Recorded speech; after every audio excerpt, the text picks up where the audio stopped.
અસલામુઅલૈકુમ. હવે આજે આપણે ધોરણ 9 1.4 નો છેલ્લો પ્રશ્ન છે, પ્રશ્ન નંબર 5 એ આપણે જોઈશું. તો રકમ શું કહે છે કે આપેલી સંખ્યાના છેદનું સમીકરણ કરો. બરાબર. હવે જો અહીંયા મેં નોંધ લખેલી છે. નોંધમાં શું કહેવા માંગે છે? છેદમાં આપેલી સંખ્યાને બીજી બાજુ ગુણવી તથા નિશાની બદલવી. બરાબર. તો આપણે ચલો પહેલો દાખલો ગણવાનું શરૂ કરીશું. 1/7 વર્ગમૂળમાં 7 છે તો શું કરીશું? એ લખી દઈશું 1/7. બરાબર. હવે બીજી બાજુ શું કહ્યું છે? આપણા નિયમ નોંધ પ્રમાણે છે કે ગુણાકાર. હવે છેદમાં આપેલી સંખ્યાને શું કરીશું? બે વખત ગુણીશું. વર્ગમૂળમાં 7 તો ઉપર પણ વર્ગમૂળમાં 7. બરાબર છે. હવે શું થશે કે જો અહીં શું થશે? આ વર્ગમૂળમાં 7 એકા વર્ગમૂળમાં 7. બરાબર. તો આપણે કરી દઈશું શું થશે? વર્ગમૂળમાં 7 એકા વર્ગમૂળમાં 7 તો અહીંયા આવી જશે વર્ગમૂળમાં 7.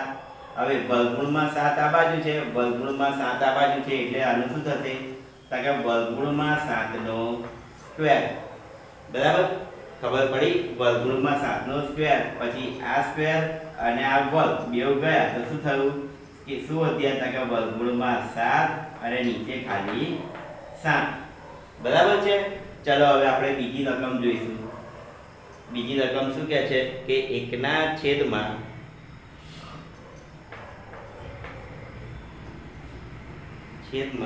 વર્ગમૂળમાં 7 માઇનસ વર્ગમૂળમાં 6. તો લખી દઈએ વર્ગમૂળમાં 7 માઇનસ વર્ગમૂળમાં 6. બરાબર. હવે જો આપણા નિયમ પ્રમાણે પહેલા લખી દઈશું 1/7 વર્ગમૂળમાં 7 ઓછા વર્ગમૂળમાં 6. હવે શું કહે છે નિયમ? તો કે બીજી બાજુ લખવી. તો ગુણ્યા કરીને આપણે બીજી બાજુ લખીશું. તો લખી દઈએ તો વર્ગમૂળમાં 7. હવે શું થશે? અહીંયા 6 છે, અહીંયા આગળ છે માઇનસ, તો અહીં થશે પ્લસ. તો લખી દઈશું વર્ગમૂળમાં 6. બરાબર. એ જ રીતે ઉપર વર્ગમૂળમાં 7 વત્તા વર્ગમૂળમાં 6. બરાબર છે. હવે જો આગળ શું થશે કે આ વર્ગમૂળ આ 1 ને આ વર્ગમૂળ સાથે ગુણીશું તો આગળ થશે 1.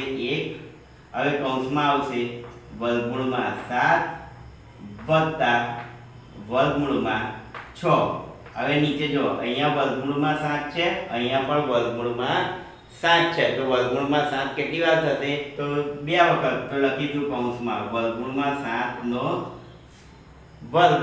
હવે જો ઓછા વત્તા શું થશે? ઓછા વત્તા થશે ઓછા. તો અહીંયા ઓછા કરી દઈએ.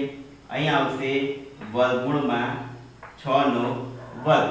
બરાબર. હવે જો આ વર્ગ અને આ વર્ગ ઉડી ગયા, એ રીતે આ વર્ગ અને આ વર્ગ ઉડી ગયો. હવે ઉડી ગયા તો શું થયું? બાકી શું બચ્યું? તો કે 1 કૌંસમાં વર્ગમૂળમાં 7 વત્તા વર્ગમૂળમાં 6 અને નીચે 7 ઓછા 6. તો હવે આપણો જવાબ આવશે 1 કૌંસમાં વર્ગમૂળમાં 7 વત્તા વર્ગમૂળમાં 6 અને નીચે 7 માંથી 6 જશે તો કેટલા બચશે? તો કે 7 માંથી 6 જશે તો બચશે 1. બરાબર. ચલો હવે આપણે ત્રીજા નંબરનો દાખલો જોઈશું. ત્રીજા નંબરના દાખલાની રકમ લખીએ. ત્રીજા નંબરના દાખલાની રકમ શું છે કે 1/7 વર્ગમૂળમાં 5 વત્તા વર્ગમૂળમાં 2. તો લખીએ વર્ગમૂળમાં 5 વત્તા વર્ગમૂળમાં 2. બરાબર છે. હવે જો રકમ લખી દીધી છે એટલે આ એક તો લખીશું જ. હવે બીજી બાજુ લખીશું અહીંયા વર્ગમૂળમાં 5 વત્તા વર્ગમૂળમાં 2. હવે આને બીજી બાજુ ગુણીશું. બરાબર. તો શું થશે? અહીંયા વર્ગમૂળમાં 5 છે, હવે અહીંયા વત્તા છે તો શું થશે? ઓછા થઈ જશે અને આવશે વર્ગમૂળમાં 2. બરાબર. હવે આની આ રકમ આપણે ઉપર લખીશું વર્ગમૂળમાં 5 ઓછા વર્ગમૂળમાં 2. બરાબર. હવે કોઈ બી રકમ આને એક સાથે ગુણીશું તો શું થઈ જશે? આનું આ જ આવશે વર્ગમૂળમાં 5 ઓછા વર્ગમૂળમાં 2 નીચે. હવે જો એક વખત વત્તા છે, એક વખત ઓછા છે તો એ લખી દઈએ વર્ગમૂળમાં 5 નો વર્ગ હવે વત્તા ઓછા ઓછા વર્ગમૂળમાં 2 નો વર્ગ, બરાબર. આ વર્ગ અને આ વર્ગમૂળ જતા રહેશે, આ વર્ગ અને આ વર્ગમૂળ જતો રહેશે, તો શું વધશે? તો કે વર્ગમૂળમાં 5 ઓછા વર્ગમૂળમાં 2 અને નીચે વધશે 5 ઓછા 2. તો લખી દઈશું હવે જવાબ વર્ગમૂળમાં 5 ઓછા વર્ગમૂળમાં 2 અને નીચે 5 માંથી 2 જશે તો વધશે કેટલા? 3. બરાબર. હવે જો આપણે આગળનો દાખલો જોઈશું. અહીંયા આ પહેલા નંબરનો દાખલો ભૂસી કાઢું છું દાખલા નંબર 4 ગણવા માટે.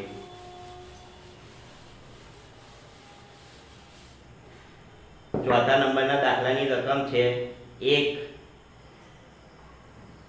દાખલા નંબર 4 1 છેદમાં વર્ગમૂળમાં 7 ઓછા 2. તો વર્ગમૂળમાં 7 ઓછા 2. તો આવી રીતે રકમ લખી દઈશું. 1 છેદમાં શું આવશે? વર્ગમૂળમાં 7 ઓછા 2. બરાબર. હવે અહીંયા ગુણ્યા આવશે. અહીંયા શું થશે? અહીં માઇનસ છે તો અહીંયા પ્લસ કરવાના. તો લખી દઈશું વર્ગમૂળમાં 7 પ્લસ 2. એવી જ રીતે ઉપર લખીશું વર્ગમૂળમાં 7 પ્લસ 2. બરાબર. હવે આને ગુણીશું તો શું થશે? તો આનું આ જ રહેશે. એક કોઈ બી રકમને એક સાથે ગુણીએ એટલે એનો એક જવાબ આવશે. એટલે લખીશું વર્ગમૂળમાં 7 વત્તા આ 2 અને છેદમાં લખીશું આ વર્ગમૂળમાં 7. હવે 7 કેટલી વાર છે? આ બાજુ પણ છે એટલે 2 થશે. બરાબર. વત્તા ઓછા શું થશે? ઓછા આ 2 છે, આ 2 છે તો 2 નો પણ થશે વર્ગ. બરાબર છે. હવે જો આ વર્ગ અને આ વર્ગમૂળ ઉડી ગયા તો રહેશે કેટલા? તો અહીંયા લખીશું વર્ગમૂળમાં 7 વત્તા 2 અને છેદમાં કેટલા વધશે? 7 ઓછા અહીં લખીશું 7 આ ઓછાના ઓછા. હવે જો 2 નો વર્ગ તો 2 નો વર્ગ કેટલો થશે? તો 4. બરાબર. હવે જવાબ લખી દઈએ તો કે વર્ગમૂળમાં 7 વત્તા 2 અને છેદમાં શું આવશે? તો 7 માંથી 4 જશે એટલે 3. બરાબર. હવે આપણે આ પ્રશ્ન ધોરણ 9 ના 1.4 ના 4 દાખલા જે છેલ્લા હતા એ પૂરા કર્યા. બરાબર. હવે અમારા ગુજરાતી મીડિયમ તથા અંગ્રેજી મીડિયમના ટ્યુશન માટે બરાબર તમે મોબાઈલ નંબર ઉપર સંપર્ક કરી શકો છો. અસ્સલામુ અલૈકુમ.